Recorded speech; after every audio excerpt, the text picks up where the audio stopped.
Welcome to another episode of Unscripted with Marilyn Morales.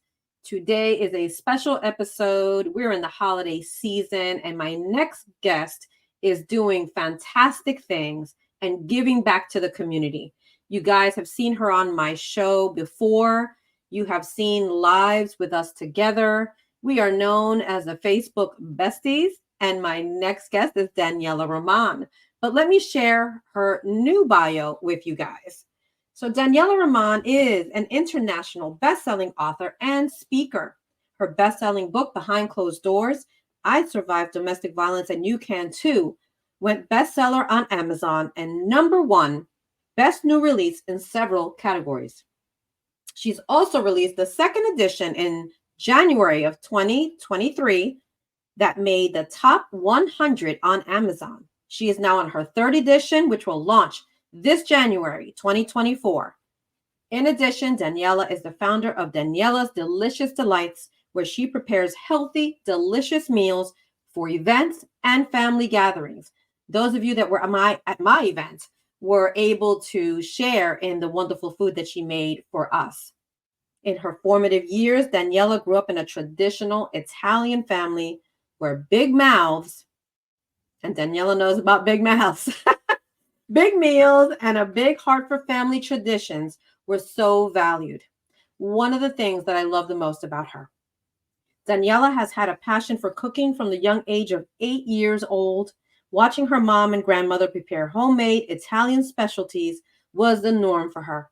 Daniela took that passion of food with her when she co-owned and operated a restaurant, Mediterranean Cafe, located in the prestigious University of Pennsylvania campus for 20 years. Let's welcome Daniela to the show. Hey. Good morning, Marilyn. My Facebook bestie. Yes. And real life bestie. And real life bestie. Absolutely. Absolutely. But everywhere I go now, people ask, where's Daniela? Didn't you go to the diner or something? And they were like, oh, aren't you Daniela's friend? I see you on Facebook.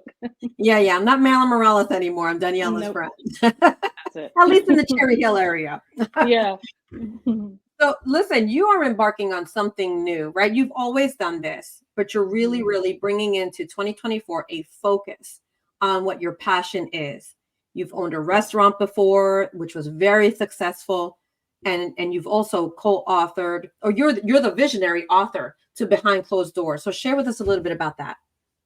Sure. Well, thank you for having me, Marilyn, on here. And yeah, so 2 years ago, well, going on 3 years ago now, we created Behind Closed Doors.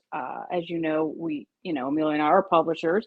Obviously, you did, your book, as most people know, through, with us. And so I came up with the idea to have women, have a voice and get their story out there. Their stories are surviving domestic violence, as I did.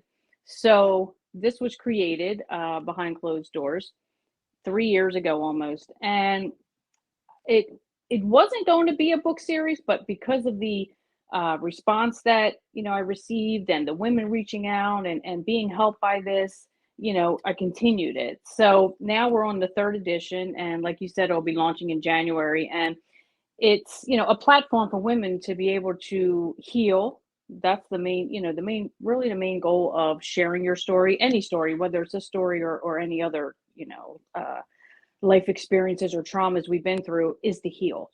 So you only do that by sharing it, by speaking it and getting through things that, we've been through in order to help someone else, because, we never know who's listening. We never know who's watching and needs to hear our story. So that's pretty much, how that was birthed. And, why I did it is, like I said, to, have other women have the voice that I was able to have by sharing my story.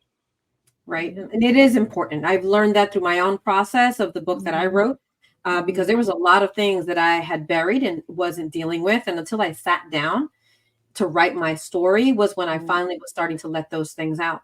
So, even though you think that you've gone through the process, there are many things that sometimes you don't. And until you write the book and until you share your story, right? And especially with the people that are out there that need to hear that story, I didn't realize how many people needed to hear mine, right? I didn't Yep. realize. And it was recently, just this past week, that someone said it again. I've heard this so many times about sharing your story and the need to do that. Mhm. Somebody else is waiting for that, right? Somebody else is waiting to Yeah. heal through your story. And it Right. just impacted me very differently. It hit me in a different way, Mm. because I talk about the years that went by without me taking that next step, and how many lives could have been potentially saved through the efforts of sharing the story of the need for Hispanics, Blacks, and mixed ethnicity individuals to join the Mhm. registry, right? Even though I Right. had done it on a smaller scale, it hit me that way. Like, how many more could I have helped? But we can't Mhm. think like that, right? All we can think of is Right. let's move forward, and Yeah. how many more. So kudos to you for putting this out Mhm. there. How many Thank authors are you. in this book? Well, the first edition were 12. The second edition we had 11, and now the third edition we also have 11. Yeah. 11. So, yeah. Mhm. Listen, and a shout out to some of those authors. Can you mention some of those authors? Yeah, sure. For the second edition, let me just go through that, and then I have the banner behind me, which this banner is the upcoming edition uh, that's coming out. So you know this young lady, Carmen Gonzalez. She had chapter 1 in the second edition. Dana Banks had chapter 2. Caroline Brown, Sierra Hart, and we always leave a one chapter, chapter 5, anonymous. We leave that blank in honor of the women that didn't make it out of these relationships. They didn't make Right. it, and we always want to honor those because unfortunately that's that happens for whatever reason. They don't have the resources, or they don't, they're so beaten down that they can't get out, and unfortunately they lose their lives. So Right. then we had Raquel Natal, Addie Vasquez out of Puerto Rico. I think that's our mutual friend's cousin, Nikki Yeah. Cuesta. Yeah, Deborah Smart, A. Garcia, and Nichelle Mateo. It's so funny. Nichelle Mateo is a classmate of ours from our high school. And, again, you never know what people are going through, right? You think you know someone. And, she reached out last year, and I was really surprised, when she shared with me, that she had that story. And, we never knew. We never knew that. You see someone that's always upbeat and positive, like, oh, she's got it going on. But, this is why it's important, and Yeah. it's important to always be understanding and kind to people because you never know what they're really going through. Right. And listen, I remember sharing with you that even though I had fortunately never gone through an experience like that, Mm-hmm. it did impact me in a different way, right? So that I could now recognize the signs and be understand from the other point of view what it's like to go through that, right? I've Right. had friends who are very established professionals who Mm-hmm. also have gone through domestic. It can happen to anybody, right? Yep. But Exactly. being able to see it from another perspective was really, really key for me. Yeah. So I thank you for sharing that. And Mm-hmm. and with that is what you're doing now for this holiday season, right? This is Right. something I absolutely love because you're joining the two parts of you that you've really in the last couple of years have brought Mm-hmm. forward. That is helping women who have suffered from domestic abuse, and also your love of cooking. Let's talk Mm-hmm. about that. So where did Yeah. Daniela's Delicious Delights come from? Yeah. So, well, my passion for cooking started as a child, as you said at the beginning. I come from a traditional Italian family. My dad is like straight from Italy, and his whole family. And I grew up, watching my grandmother and my mom, who, most people would think is Italian, but she's not. She's actually Ukrainian and English. So, but Yes. to see how she, acts and cooks and everything about her is 100% Italian, and that's from being so close to my dad's family, from the time they got together. And she learned a lot from my grandmother. So I, had to be in the kitchen at a young age, watching my mom, watching my grandmother. My dad wanted me to learn, and we always had chores. It was different when I grew up. Things are a lot different now. We had to do things around the house and learn skills, but I Right. never saw it as like a chore. I enjoyed it like from a young age. And I took that with me growing up. And, I had left home at 18. And when I had moved with friends or whatever, it was, moved on, got married and all that. Always, I was the one they went to. Like if there was a family party or a birthday or an event or whatever, it was like, oh, Daniela, can you make this? But I loved it. and I enjoy creating food and serving people and feeding people. And I took that into my previous marriage. We had a restaurant in Philadelphia, like you said, in University of Penn. Is really, prestigious area, busy, and that was like the best time. You know what I mean? Because I was actually living, what I love to do, creating and serving people and having a business and making an income from it, right? Right. So, so then when that ended, I was kind of out of it for a while, and then the last year or two, about 2 years almost now, I started with, catering and just private little things, like you got your family gatherings, you're like, oh, okay, I need this and this. But now I'm like, okay, you know what I can do, on a bigger scale. So getting art, like I've done our event, I've done your event, like you had mentioned, your first gala, Izzy's Legacy Gala. I just did Austin J. Haynes' event last weekend. People loved it. So it's really like, starting to snowball now. It's starting to be like, wow, I could really, keep this going. And, that's pretty much my mission. And then now I have a Christmas mission with a women's shelter, which thanks to you connected me with them in your area, that are for expectant mothers who have nowhere to go. Right. Yeah. Right. So I will be preparing meals for them. And I had just put out yesterday, if anyone wants to support that and sponsor a meal, they can do that. And Right. I've I had want a to share great with everybody. response. Hmm. You had a Hmm. great response, right, so far, right? And it's only been Yes. out there for a couple of days. And I will share with you that that particular shelter, I had someone who was there, which is why I became aware of it. So I Right. was able to come inside, which most people cannot even come inside, right? Those women are there for many different reasons, and they're a Hmm. very vulnerable population. These are women who are alone and they are expecting, and they may Hmm. have another small child with them as well. They have Hmm. come from all different, situations, but what is universal to all of them is that at Hmm. this time they have nowhere to go. They are Yeah. alone. So imagine being alone. And that place does assist with childcare.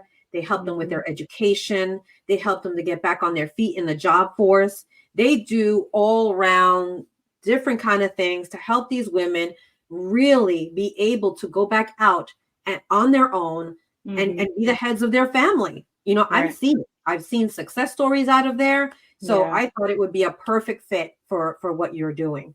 Yeah. And I know that they're legit and the great work that they do. Right. Um, Hmm. that's fantastic. So tell me, cooking is not just cooking, right? It's fun to do, but there's a lot Hmm. of lessons that you learn from cooking, right? Hmm. Can you share with me one or two things that you learned throughout your life that you can put together with cooking? Sure. Well, for me, cooking is therapy. I've always said that. Again, from a young age, whenever I'm in that zone, as I call it, Yeah. everything else is like tuned out. I am like focused. It's like, an athlete. It's like whoever, whatever your passion is. I've heard that a lot. It's like you zone out. You tune everything else out, and just focus on your craft or your gift, and that's what it is. Like, it's, I've been told it's a gift. Not everybody can. I always am like, oh, anybody can follow a recipe, and it's not true. Like some people are Yeah. like, no, I can't. And to me, I guess because it comes so natural to me, I just see it that way. But it took me a while to say, yeah, I do have a gift, right? And when I'm in that zone, my mind is focused on what I'm creating, and the outcome, and how I want that person to feel when they are, going to have my meal.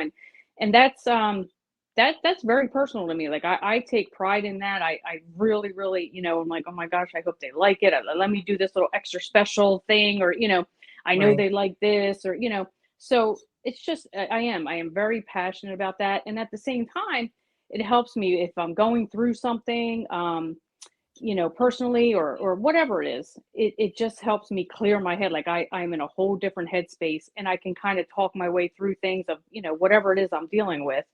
And at the end of it, it's like, okay, I have this beautiful creation. Now I'm going to serve people. And, it just makes me happy. It just really, because everything I do, it comes from my heart. Anybody Right. can, I always just say, like, anybody can slop something together. I'm like, here you go. Here's your lunch or your dinner, But Right. anytime, even at home, if it's not for an outside person or whatever, even if it's just for here, I put my heart into it. You know what I mean? I do. Even the way I present it on a plate. Presentation is everything, right? It's like first Right. impressions. When you meet someone, you're gonna look at the outside. You just are. We're human. That's just what you look at. Not that you should judge everything, by that, but that is the first thing you see. So if you're getting food that is sloppy and it's like, oh, well, that's not appealing. You know what I mean? Then that's the first thing you see. It may taste good, but it doesn't look good. But Yeah. I want to present just like I present myself and how I carry myself. That's how I have to present what I'm serving people. So that means a lot to me. Presentation. Listen, my mother Mhm. was an excellent cook.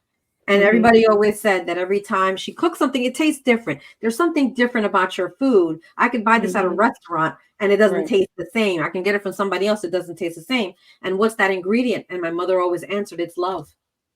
I That's do it. everything with love. Right. And she Exactly. would put everything into everything that she prepared. And it tastes different. And even a cup of coffee, I would tell my Yep. mom, that cup of coffee just tastes different than mine. And it's You like know, you use the same exact thing, but same exact thing. Like, yep. what are you doing that's different? It's just you put your energy into that. Everything is energy, and you put your energy into that. And Mhm. truly, she had the same thought process where I want you to enjoy this. And it was Right. always, and I'm sure in the Italian culture, very similar to the Spanish culture. Whenever you're upset, whenever something is wrong, mom would always say, "Come over, let me make you something to eat." Right? Yep. But the Comfort something to food. That's eat, it. Mhm. it was therapy for the Yeah. person, right? Because you're sitting down in a social environment, you're eating that food, and you're having conversation and you're working through whatever Mhm. problem that is. Yeah. So it's a form of therapy, it is, you know? It is. Mhm. So, what do you hope by bringing this to those women in that shelter? What do you hope to give them on Christmas? Um, the first thing is I want them to feel that, people care, that they're not alone, that there are good people out there that do want to genuinely help them. And just to make them feel, obviously they're in a place like this. And I'm sure, the people that run this place try to make it as homely as possible for them, but Yeah. it's not home, you know. But to have a home cooked meal, there's nothing like that, like you can go to a restaurant, like you said, get the same kind of food, whatever. But there's nothing like sitting there and eating a home cooked meal that came from somebody's heart. And that's my intention. I want to make them feel like people do care. I've had people reach out yesterday that um, it sponsored meals, and a couple people sponsored more than one. One person sponsored four. And they're like, I just want to give back. I just want to, and that's what I want them to feel like. People do genuinely care, no matter what situation they're dealing with. Obviously, they're in, having a hard time in their life if they're in, this kind of place. But there's hope. You know what I mean? I want them to know there's hope. Like, it's not always going to be that way. So, Right. So fill us in on the details. How can people sponsor the hmm meal? What do they need to do? When is the deadline? Share all that with us. hmm yeah, sure. So you can reach out to me privately. That's what people have been doing. Just reach out to me privately, and I will share how you can donate your sponsorship for the meal. And also, I'm adding a personal note, a personal Christmas card from each of the sponsors. So I want them to send me what you would like to say. And I've already had people that donated yesterday sent me exactly their message of hope, beautiful messages that they want these women to know. So you'll send me that, and I will get a personal, Christmas card with your personal message, and sign it and give it to them with the meals. So just reach out to me personally, and I'm waiting to hear back from the director whether I'm bringing it Christmas Eve or Christmas Day, but either day, I'm going to bring the Okay. meals, and I'll definitely, show, you know what I mean? Like, hey, I mean, places like this, they don't want pictures of them, Right. but I just want to show, what I'm delivering, and that, their cards, and what they did, it means something, that it is going to this. And yeah, so, and the deadline I put this morning, actually, I posted December 20th to get Okay. your sponsor in. So So I'm going to be sharing Daniela's contact information, whether it's by email or hmm Facebook, Messenger, whatever way. There's multiple ways to get in contact with her, hmm but certainly it's a private message to Daniela. letting her know that you want to participate. Mm-hmm. It's important for us to show people that we care, especially during this season, because it's very sensitive, right?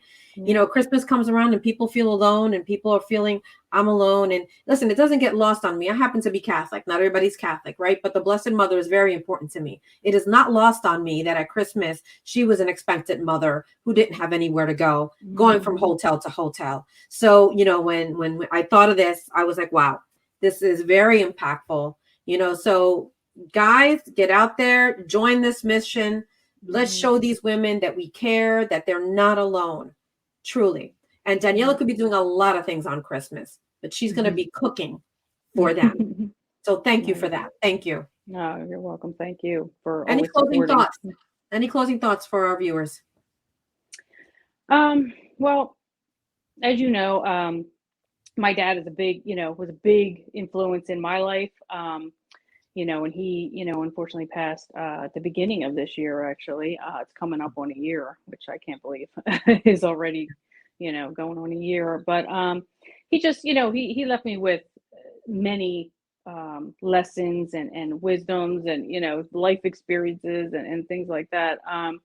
But, certain things that stick out to me is, just be content, with who you are, right? A lot of us are out there, looking at other people and social media and, what other people are doing, which, let's be truthful, half the stuff you see on social media is not even real. Right. It really isn't. Everyone's going through something. It's Right. like a lot of us feel like we have to put on this facade and, just be yourself, right? If you're struggling, talk about it. You know what I mean? There's nothing to be ashamed of. If you're struggling, talk to someone, or there's always someone that's there to help you and support you. And the other lesson is really about, I think I shared this with you before, one of the quotes my dad always said is, God puts us together and we take us apart, Wow. and that's very powerful, because if you understand that, God makes us in his vision, right? We are perfect. And this is, of course, obviously, if that's your belief, in God, I'm not speaking for everyone, but, and we're always trying to change something. And we ruin ourselves, physically and mentally. And, oh, I need a nose job. Oh, let me get a boob job. Let me, whatever it is. Or it could be addiction. It could be whatever it is, and, we don't have to do that. You know what I mean? Like, just, be content with who God made you. You're beautiful in his, in his vision. And if you don't believe that, no one else is going to believe that. If we put on these masks and, act like, something we're not, people see through that. You know what I mean? First of all, people will see that, Right. and you're never going to get ahead.